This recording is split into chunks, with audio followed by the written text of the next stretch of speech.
LeBron James is pulling up stakes and leaving Brentwood. For Brentwood. I think he's got 2 places in Brentwood. Yeah, he likes Brentwood. But he is selling one of his places there for $20 million. And this place, it looks like, it feels like an estate, really. Right? Oh, it is. I mean, dude, it is an estate. I guess it is. At $20 million, it is an estate. And by the way, and this is on one of the fanciest streets in all of Los Angeles. Also, with a little history, he's about a block and a half from O.J. Simpson's house during the time. Yeah, that time. Yeah, Harvey, you could basically throw a pebble from LeBron's house and kind of reach O.J. Simpson's. Anyway, so he bought this thing only a few years ago. He bought it back in 2015 for $20.9 million. What's really interesting about this is that the listing price now, here in 2021, is $20.5 million. So LeBron, he doesn't really lose at many things, and not really a loss here, but he actually might take a few $100,000 less than what he originally paid for it.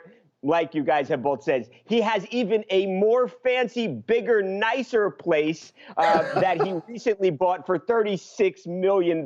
So don't worry, LeBron James is not going to be homeless. He will have a place to live for everybody who was worried out there. And it's also in Brentwood, right? I mean, I think he has, that second place is also in Brentwood, correct?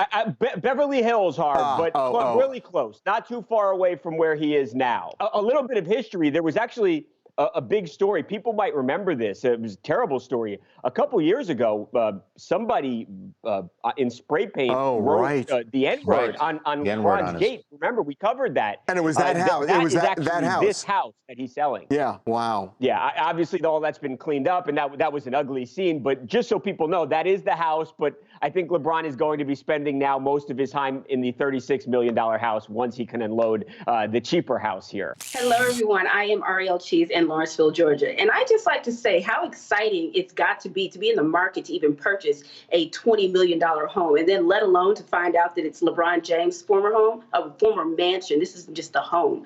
I mean, you've got to be doing fairly well for yourself. And I can only imagine how exciting it is to even do a walkthrough of the home, let alone actually live in it. So I'm excited to see who's going to move into it, whether or not it sells quickly or if it's a slow sale based on the history of the neighborhood. It's kind of exciting to say the least. I mean, I can only aspire to be able to purchase a $20 million home one day, right? Goals, perhaps? Yeah, except here's the problem with it. We should talk about the problem.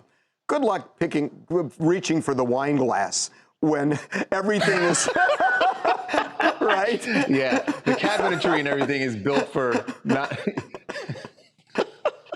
Comes with its own step ladder, so you can reach everything.